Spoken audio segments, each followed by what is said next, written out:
Charter Local Edition. I'm Brad Pomerance. Ginny Baxter is back. She is a trustee with the Long Beach Community College District, but she is an expert on First Ladies of America. And we're going to talk about First Ladies again. And I want to get right into it and talk about a First Lady known as Frances Folsom Cleveland. That's right. Tell us about Frankie. Well, she was a fascinating person in that she was 23 when she married Grover Cleveland, who was 50. They knew each other when she was a child. Yes, she was his ward. What does that mean? And that means that he had control over her money and invested her money. I believe her father died. Yes, and so that's what happened years ago. Is that so you were appointed at the ward of someone, and she was referred to as his niece. When she was younger, and then they decided to marry. So they are the first couple to be president to be married in the White House. Tell us about that. Was it a grand affair? Oh, absolutely. And this would have been in 1893, 95, something like that. Okay. And full of publicity, and of course there's no TV or radio or anything, but lots of press and very much a social event. Cleveland was a lifelong bachelor, but it was rumored that he had an illegitimate son. Oh my. And so when he ran for the presidency, this was kind of held up to him. And so I think that might have triggered the reason that he decided to marry. And Frances Cleveland was very popular as Jackie Kennedy. Why?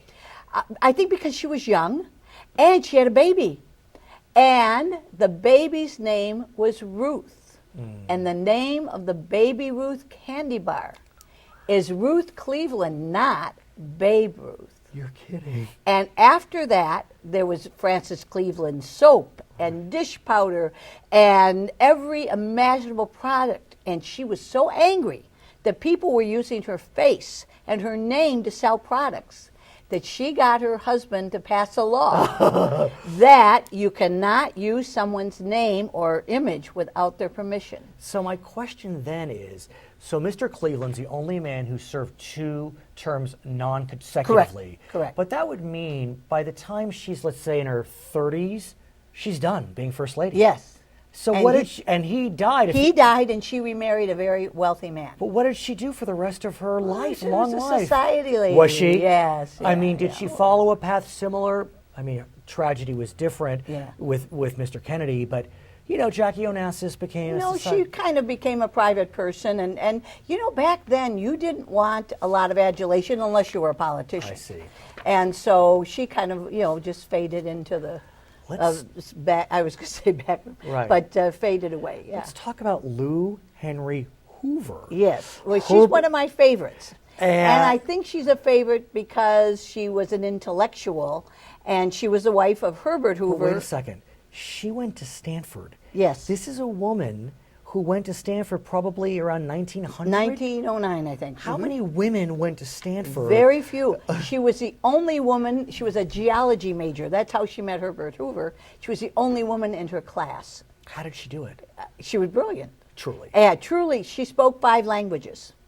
And for instance, what Herbert Hoover did is he went all over the world. He was a petroleum engineer. And so he went all over the world looking for oil. So they lived in South America. She learned Spanish. They went to China. She learned Chinese. She wrote a textbook in Greek. And she spoke Latin.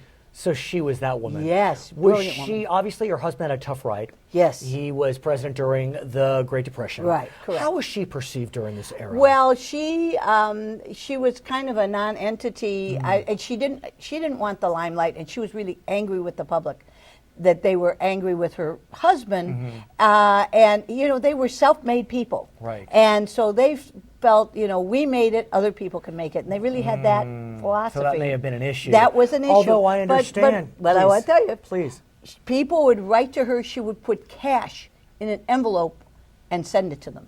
Now, today, a first lady would call a press conference. They would announce, I have just given out, I don't want to say any first lady, no. Yeah. But this woman did it all quietly, and so did he. And as I understand it, because the country was falling on tough times, the Hoovers used private money to hold social events and even to redecorate parts of the White House. Right. They believe that charities and private money should help the poor people. And Mr. Hoover said, you know, your towns should be helping you, not the federal government. And that was the true difference between Franklin Roosevelt, who saw the government as a as source. the answer. Right. And actually, he was right, because maybe we would have had a revolution. One could argue. You know, one could argue. Let's talk about Lady Bird Johnson. Oh, yes. She was First Lady when I was born, and I have memories of her. Obviously not when she was First Lady, but she lived long past her husband. Long past. She's only gone less 10 years. Right. Tell us about Well, her. she was another brilliant woman. See, these men are smart. Right. They marry smart One ladies. could argue. And Johnson was dirt poor. I went to his home in the hill country, and they, you know, his mother was a school teacher, but they didn't make any money. He went to college and became a teacher, and so did she. And that's how they met. But she had a little bit of money, and when she received an inheritance, she started buying radio stations. And that's where the Johnsons got their money. She made it, not I didn't he. know that. Yes. And what's remarkable about her is she really became a partner of his at every level. She campaigned during the 1960 election when he was running for vice president. She traveled greatly. She was a true First Lady of the 20th century. Yes, she was. And he adored her, and she was the first environmentalist. Right.